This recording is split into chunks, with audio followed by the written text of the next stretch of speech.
Assalamualaikum warahmatullahi wabarakatuh. Pada video ini kita akan belajar tentang metode operator D.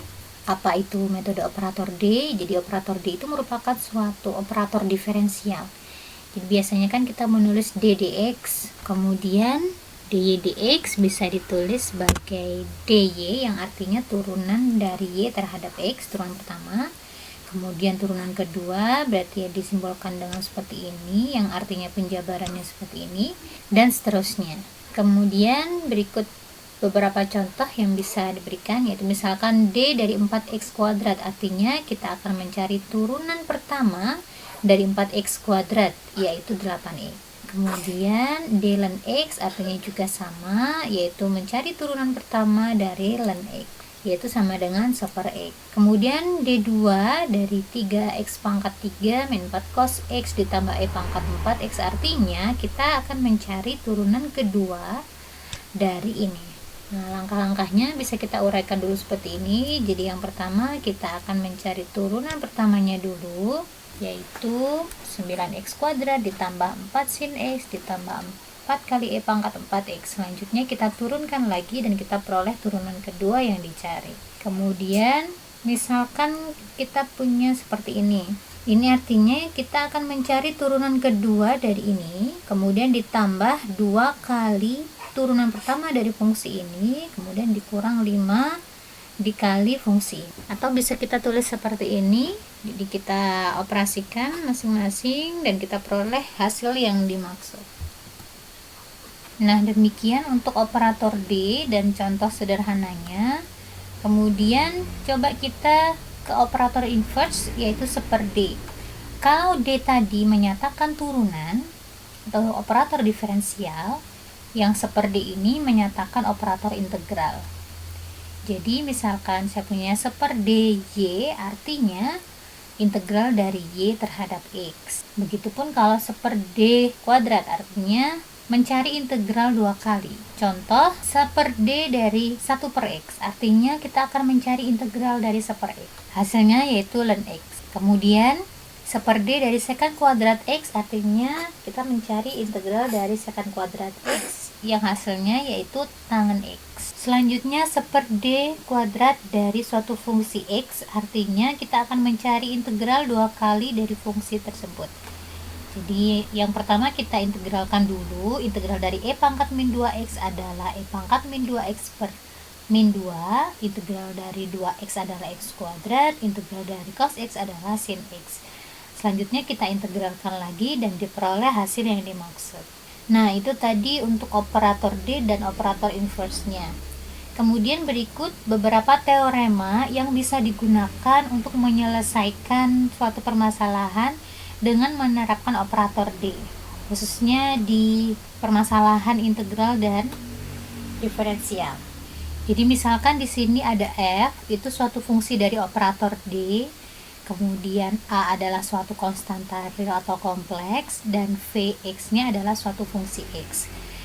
Teorema yang pertama menyatakan kalau ada suatu fungsi operator D yang biasanya berbentuk polinomial, kemudian dioperasikan terhadap e pangkat ax, maka hasilnya yaitu e pangkat ax kali fa, yang berarti D yang ada dalam fungsi ini itu diganti dengan a, di mana a ini diperoleh dari pangkatnya e. Kemudian jika operator D ini dioperasikan terhadap e pangkat ax kali suatu fungsi x v ini, maka bentuknya akan berbeda dari yang teorema pertama tadi. Yang kedua ini berarti D ditambah A. Jadi masih ada D di sini. Dan seterusnya, untuk lebih jelasnya kita langsung ke contoh soal. Namun sebelumnya berikut diberikan beberapa rumus yang bisa digunakan untuk membantu menyelesaikan permasalahan khususnya di bagian operator D.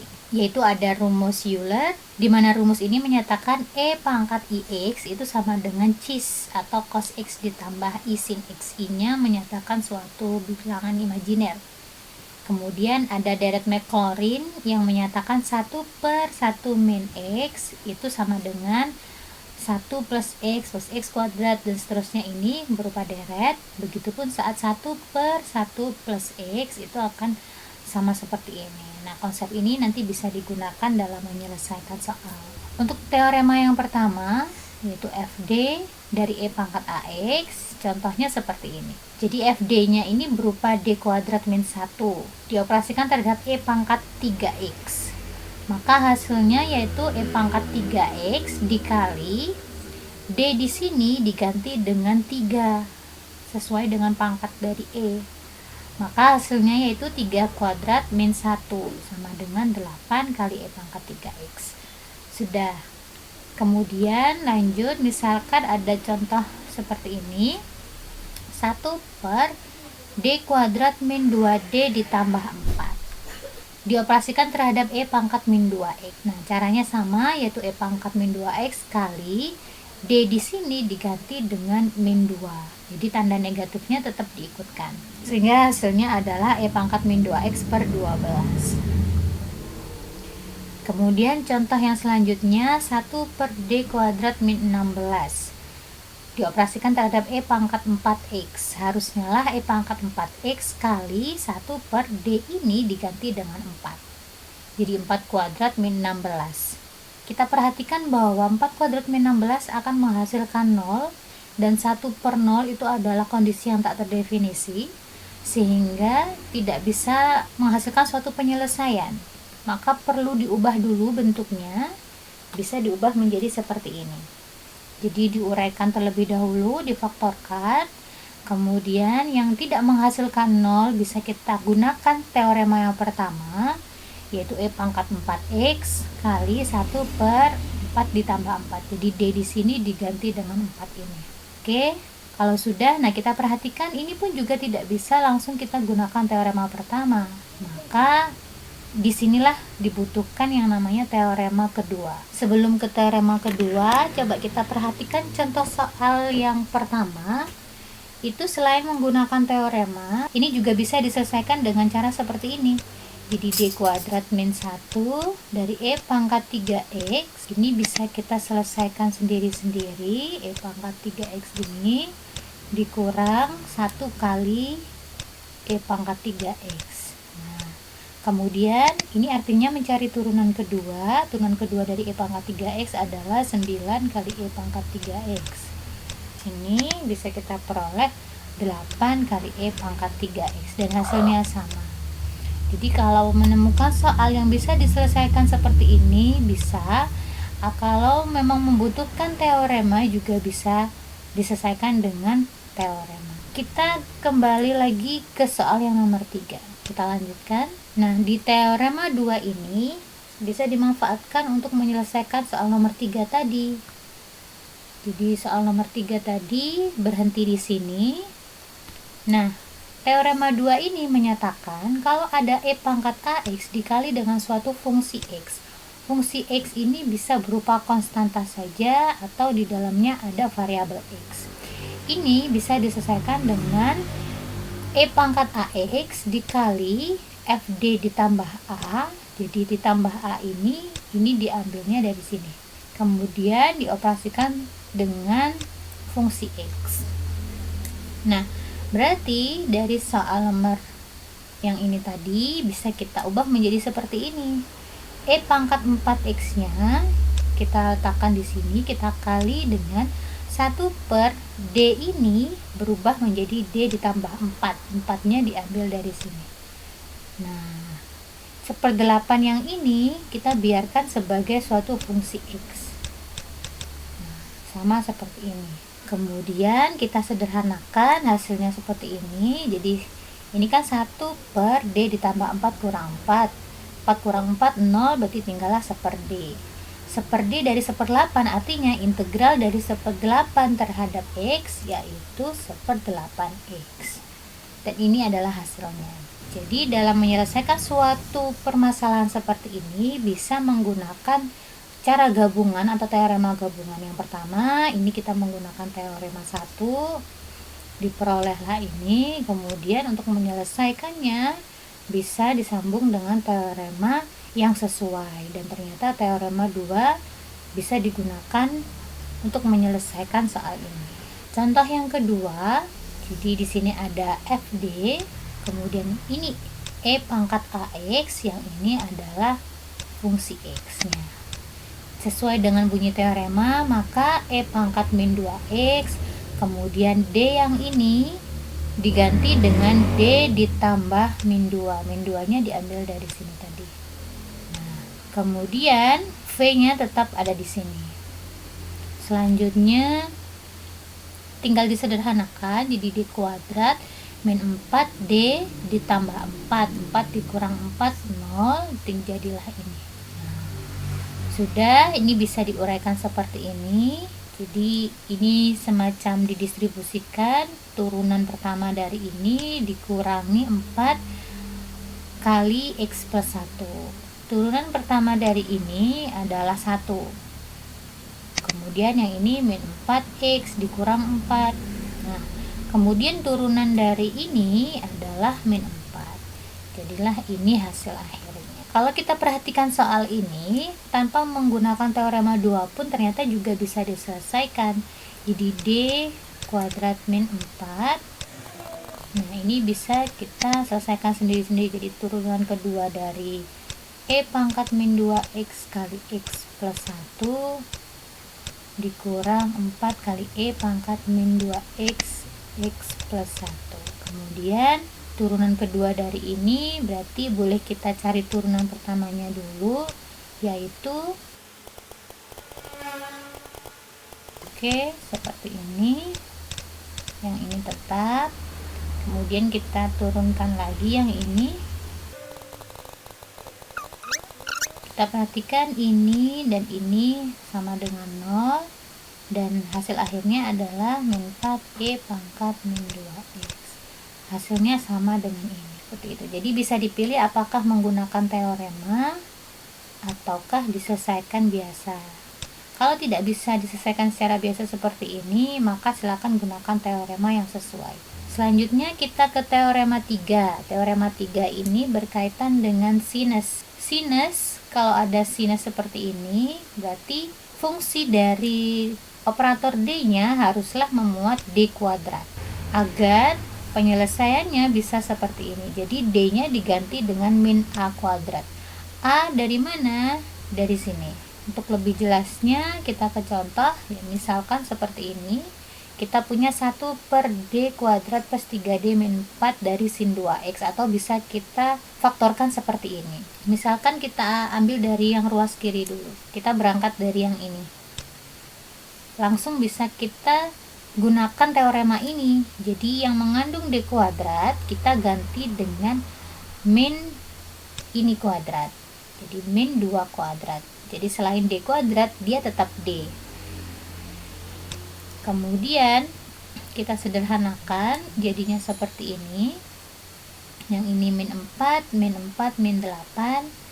Kemudian di sini ini masih sin, tetap sin, dan ini tidak ada D kuadrat. Nah, bagaimana caranya kita memunculkan D kuadrat di sini? Dengan cara kita kalikan 3D plus 8 per 3D plus 8, sehingga kita peroleh yang bagian penyebut di sini ada D kuadratnya. Nah, kalau sudah seperti ini, bisa kita gunakan teorema 3 ini lagi. Jadi D kuadrat di sini kita ganti dengan ini, min 2 kuadrat. Jadi 2-nya diambil dari sini. Nah, kalau sudah, bisa kita sederhanakan. Jadi 9 kali min 2 kuadrat. Jadi ini min 4 kali 9, min 36 dikurang 64, jadinya min 100. Kemudian tinggallah 3D plus 8. Ini. Nah, 3D plus 8 dari sin 2X, artinya 3 kali turunan pertama dari sin 2X ditambah 8 kali sin 2X. Jadilah seperti ini. Jadi, turunan pertama dari sin 2X adalah 2 cos 2X. 2 cos 2X kali 3 jadi 6 cos 2X. Atau bisa kita sederhanakan lagi jadi seperti ini. Nah, untuk cara yang kedua, kita berangkatnya dari sini. Yaitu di sini kita perhatikan masing-masing kan D-nya pangkat 1. Bagaimana caranya kita buat pangkat 2? Jadi sama, kita kalikan dengan yang dia menyebabkan pangkat 2. Ini dikali D plus 1 per D plus 1, kemudian dikali D min 4 per D min 4. Nah, jadilah seperti ini, sudah ada D kuadrat di sana. Tinggal kita gunakan teorema 3. Jadi masing-masing D kuadrat kita substitusikan ini. Min 2 kuadrat, min 2 kuadrat, dan ketemulah ini. Min 4 kurang 1, min 5, min 4 kurang 16, min 20. Kemudian yang ini D plus 1 sama D min 4. Kita operasikan terhadap ini. Yang pertama D min 4 dengan sin 2x. Jadi turunan pertama dari sin 2x dikurang 4 kali sin 2x. Jadilah ini. Nah, tinggal D plus 1 kali ini. Hasil operasi dari ini tadi. D plus 1 artinya turunan pertama dari fungsi ini ditambah 1 kali fungsi ini. Nah, kita menghasilkan seperti ini ya. Turunan pertama dari 2 cos 2x adalah min 4 sin 2x. Kemudian turunan dari min 4 sin 2x adalah min 8 cos 2x. Ditambah 1 kali ini. Tinggal kita sederhanakan dan hasilnya sama. Nah, silakan kalau menemukan soal seperti ini bisa berangkat dari sini seperti ini atau seperti ini. Jadi bisa dipilih langkah mana yang dianggap mudah. Kemudian teorema 4. Teorema 4 ini mirip dengan teorema 3, bedanya di sini untuk cos. Tapi pada intinya sama. Jika dari fungsi operator D-nya ada yang D kuadrat, maka diganti dengan min A kuadrat. A-nya dari sini. Nah, di sini saya contohkan FD-nya seperti ini. Jadi bisa langsung disubstitusikan. Untuk yang D kuadrat jadi min 4 kuadrat. Berarti min 16 ya, ditambah 2 min 14 seperti ini. Yang artinya min 3 kali turunan pertama dari ini dikurang 14 kali fungsi ini. Oke, ketemulah hasilnya seperti ini. Atau kalau mau menggunakan cara lain juga bisa, di mana soal ini itu bisa kita selesaikan semacam distribusi seperti ini. Seperti contoh semula. Jadi turunan kedua dari cos 4x apa? Dikurang 3 kali turunan pertama dari cos 4x ditambah 2 kali cos 4x. Dan hasilnya sama. Oke, itu teorema 3 dan teorema 4. Sekarang kita beralih ke teorema 5. Bagaimana kalau yang Vx tadi itu dikalikan dengan x, bukan dikali dengan E pangkat AX. Jadi bukan dikali dengan ini. Contohnya seperti ini. Misal saya punya FD-nya adalah 1 per D kuadrat min 1. Kemudian dioperasikan terhadap X kali sin 3X. Ini kalau kita operasikan secara langsung tidak bisa ya. Kemudian kalau menggunakan teorema pertama juga tidak memenuhi karena di sana tidak ada E pangkat, karena di sana tidak ada eksponen. Begitupun dengan teorema 2. Kemudian kalau kita langsung menggunakan teorema 3 itu juga tidak bisa karena di sini ada X. Maka kita gunakan teorema ini, yaitu X ini ya kita kalikan dengan 1 D kuadrat min 1. Jadi FD-nya tetap di sini. Kita operasikan dengan sin 3X, di mana sin 3X ini adalah fungsi X-nya. Kemudian kita tambah dengan turunan pertama dari ini. Ini. Ya, turunan pertama dari ini adalah min 2D per D kuadrat min 1 kuadrat. Kemudian kita operasikan dengan Vx-nya. Nah, kalau sudah seperti ini bisa kita selesaikan satu-satu. Atau bisa keduanya sekaligus juga tidak apa-apa. Nah, di sini kan ada 1 per D kuadrat. Nah, ini bisa kita gunakan rumus. Ini kita bisa gunakan teorema yang ketiga. Ya, jadi D kuadratnya kita ganti dengan min 3 kuadrat ini. 3-nya kita ambil dari sini. Nah, begitupun dengan yang ini ya. Jadi min 2D-nya kita letakkan di luar dulu. Kita lakukan operasi yang bawah ini dulu. Jadi 1 per D kuadrat min 1 kuadrat kita ubah menjadi seperti ini sesuai teorema 3. Kalau sudah, kita sederhanakan jadi seperti ini. Nah, ini bisa kita operasikan. D dari ini artinya turunan pertama dari fungsi ini. Jadi turunan pertama dari fungsi ini yaitu 3 cos 3x kali 1/100 ini kan ya. Nah, kalau sudah, dan ini hasilnya. Untuk contoh yang kedua, di sini ada 1 per D kuadrat min 1 dioperasikan terhadap E pangkat min X kali X plus 1.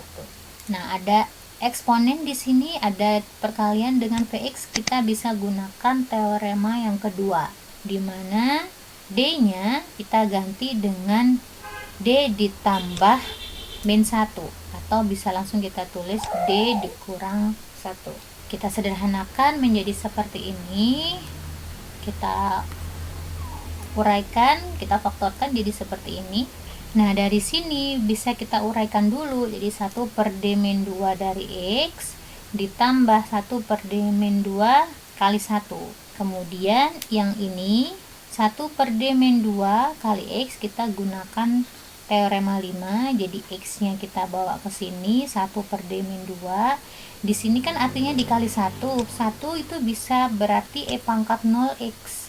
Biar dia dianggap sebagai suatu fungsi X, Vx gitu. Kemudian ditambah turunan pertama dari ini dioperasikan terhadap Vx-nya ini.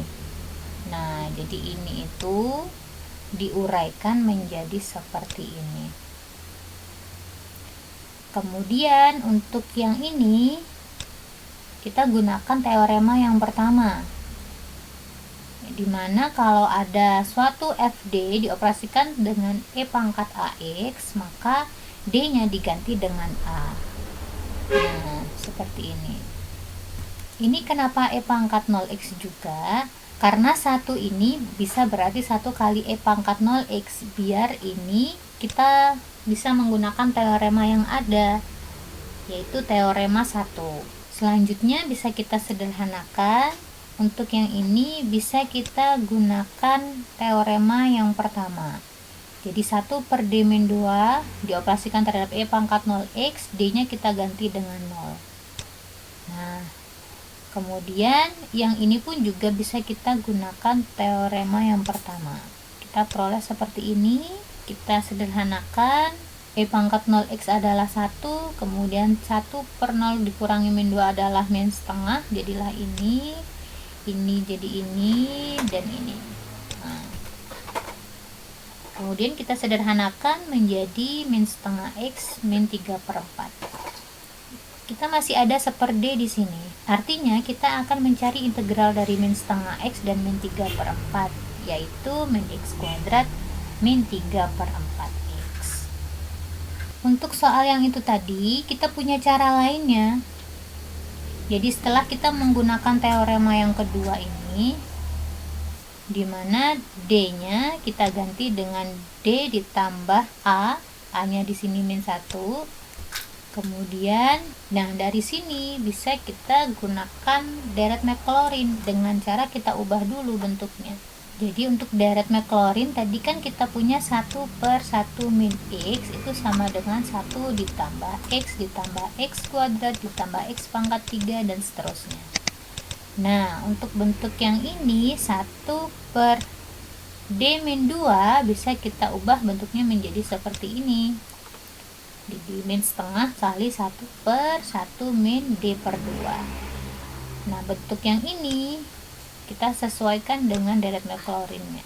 Nah, kita peroleh seperti ini. Jadi 1 ditambah, karena ini D per 2, maka D per 2, kemudian D per 2 kuadrat, atau bisa ditulis D kuadrat per 4, dan seterusnya.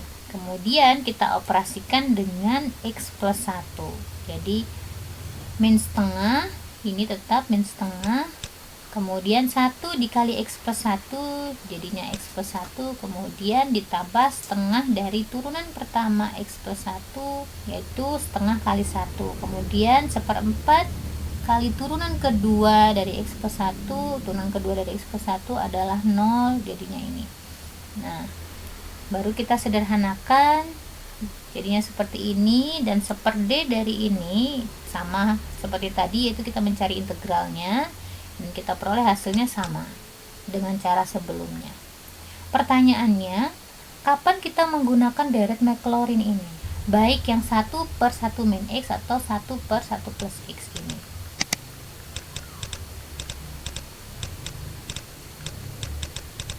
Nah, ini bisa kita manfaatkan ketika fungsi yang kita temukan berupa fungsi yang dia saat diturunkan bisa menghasilkan 0.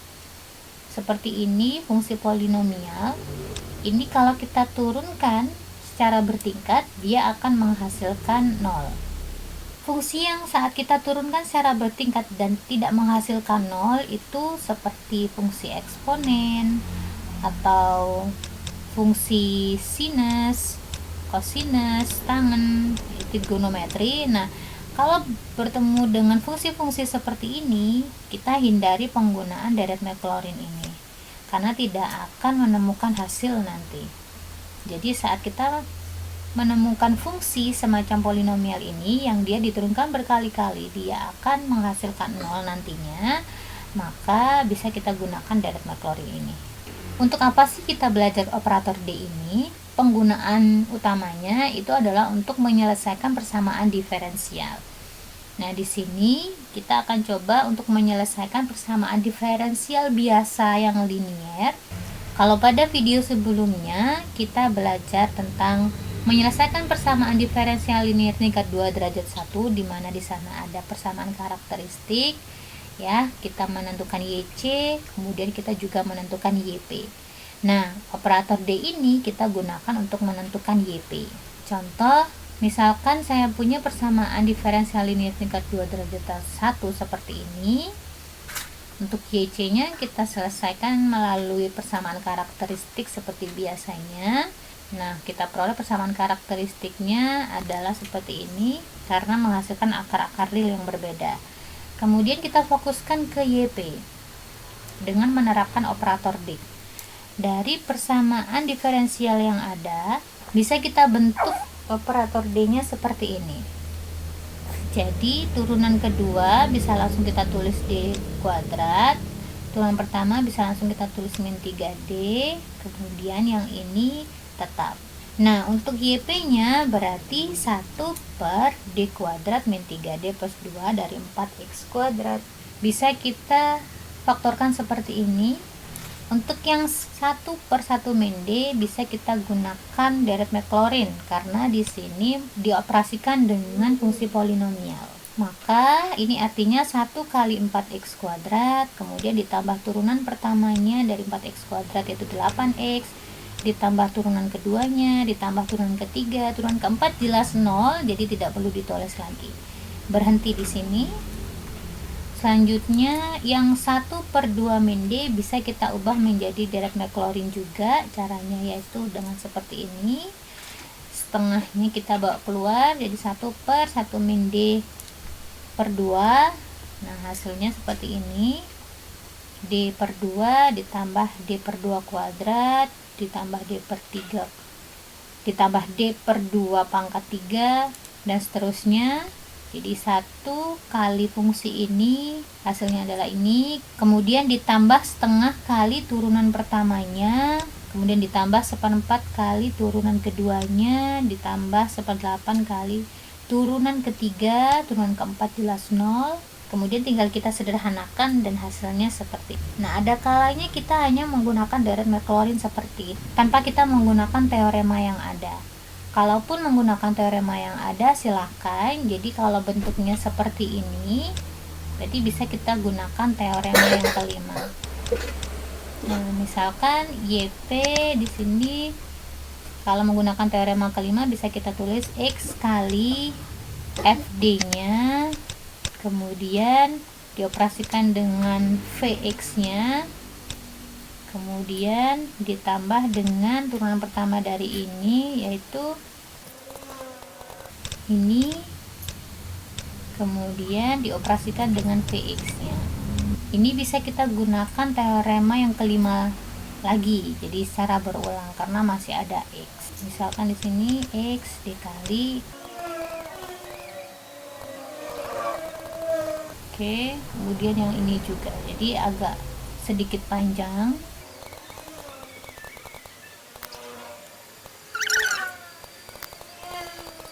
Ini bisa dicoba sebagai latihan, nanti bisa dicek apakah hasilnya sama atau tidak dengan YP yang ini. Nanti kalau hasilnya berbeda bisa dituliskan di kolom komentar, nanti bisa kita diskusikan lebih lanjut. Nah, dari sini ketemulah solusi umum dari persamaan diferensial linear tingkat 2 derajat 1 ini, yaitu Y sama dengan YC plus YP. YC nya tadi adalah C1E pangkat X ditambah C2E pangkat 2X, dan YP nya adalah ini 2X kuadrat ditambah 6X ditambah 7. Contoh berikutnya, misalkan saya punya persamaan diferensial seperti ini, YC kita tentukan dulu. Nah, sudah kita peroleh seperti ini. Kemudian untuk menentukan YP-nya tinggal kita lihat di sini juga, ini turunan kedua berarti D2 D kuadrat min 4Y, atau bisa kita tulis min 4 seperti ini, dan Y-nya bisa kita keluarkan YP. Jadi YP sama dengan 1 per D kuadrat min 4. Ini bisa kita gunakan teorema yang kedua. Jadi E pangkat 2X nya kita keluarkan. Di sini kita kalikan dengan 1 per, yang D ini kita ganti dengan D ditambah 2, 2 nya dari sini. Kemudian kita sederhanakan menjadi seperti ini. Selanjutnya bisa kita gunakan teorema yang kelima, karena di sini ada perkalian X dengan Vx. Vx-nya adalah 16, bisa kita kali dengan E pangkat 0X. Jadi X kali 1 per D plus 4 dikali Vx-nya ditambah hasil turunan pertama dari ini, jadinya ini kita sederhanakan.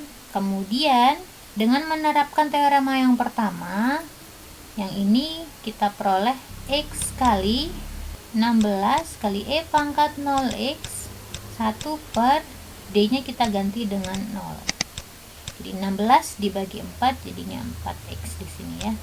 Nah, ini pun juga jadinya 16 kali 1 per 16. Nah, sudah, baru kita operasikan dengan 1 per D ini, yang artinya kita mencari integralnya, kita peroleh YP nya ini, sehingga kita peroleh Y sama dengan YC ditambah YP. Nah, untuk operator D yang ini pun bisa kita selesaikan dengan cara lain. Jadi YP E pangkat 2X, saya langsung berangkat dari sini. 1 per D kali 1 per D plus 4 dari 16X. Kita perhatikan 16X ini merupakan fungsi polinomial. Jadi untuk yang D plus 4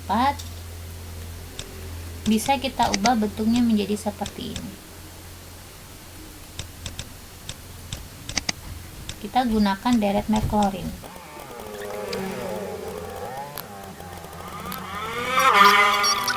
Kemudian tinggal kita operasikan 1 kali 16X. Kemudian turunan pertama dari 16X adalah 16. Kemudian turunan kedua dari 16X adalah 0.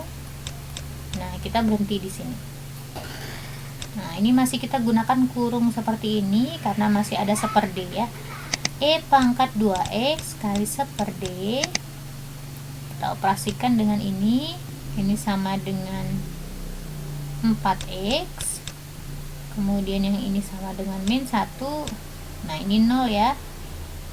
Nah, integral dari itu kita peroleh hasilnya yaitu 2X kuadrat min X. Hasilnya sama.